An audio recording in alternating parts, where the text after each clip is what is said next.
Our first speaker is going to be Liz Whitewolf, Mentors in the Making.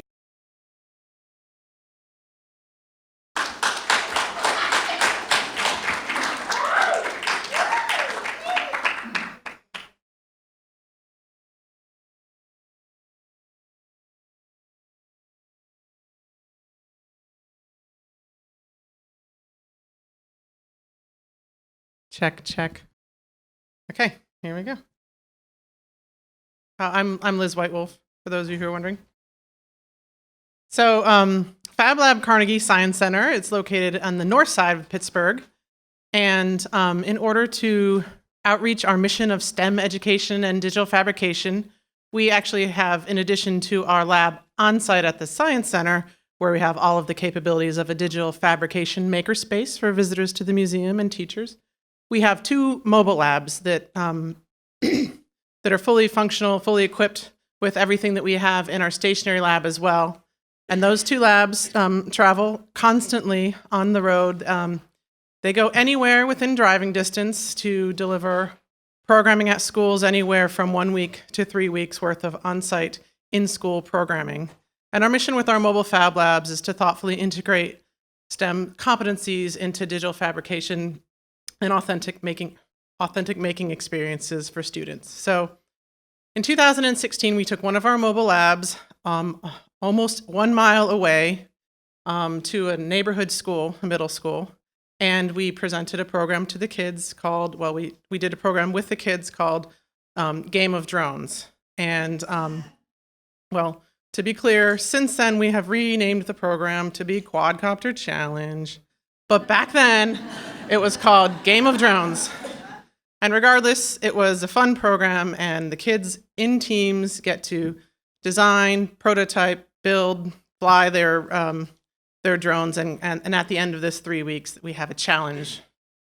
There was one student in that program we met. His name was Michael, and he had a really rough time starting the program in the Fab Lab. He was acting up, disrupting the class, and our teachers, our Fab Lab educators, kind of had to rein him in and refocus his attention. And it didn't take much, because pretty soon with their first prototype, he was excited. And he started coming in during his lunch period, and he started coming in and helping other teams, and he was whizzing through prototypes, and he was an amazing leader. And the teachers were shocked at this transformation that overcame Michael. He went from being the most challenging kid in school to being a leader. And in fact, he led his team to winning the Quadcopter Challenge, the Game of Drones, really. And we left feeling very excited, and we said, come on back to the Science Center. We're half a mile away. We have free programming every night. Come on out to our lab. And he was really excited. And he was like, yeah, I'm going to be there. I'll see you guys. He seemed excited. We never saw him again.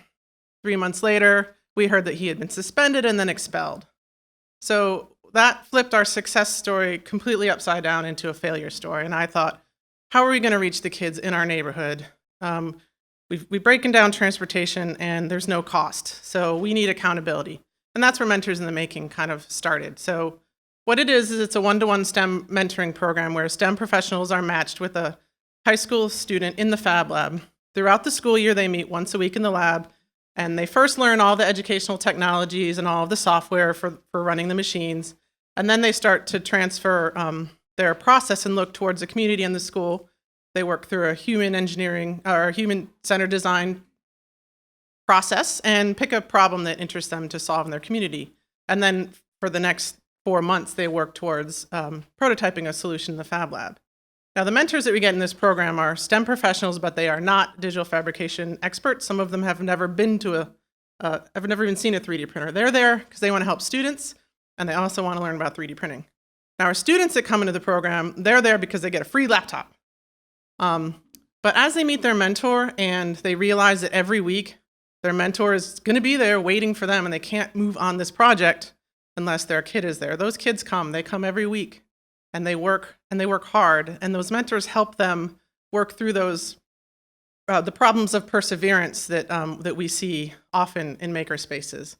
But with this one-to-one matching, it's been working with our kids. So at the end, they go through this community presentation, and they share about what they've learned in the program. But I also realize that that's not an end of a success story either. That's just point along the line. So what we're doing now is, after 2 years of this program, we're looking for community partners and ways to build that pipeline out. What do our kids do after they do Mentors in the Making? Well, we have one student, Jamar, who's come back the following year as a paid peer-to-peer mentor.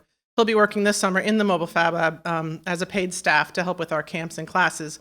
But there's still more that needs to be done. So in partnering with the community college, which is actually just up the block from us, so still in the same neighborhood, we're going to start next semester to be able to transition these kids as a cohort from our Mentors in the Making program directly into a College 101 course right up the street. We're looking for other ways to grow.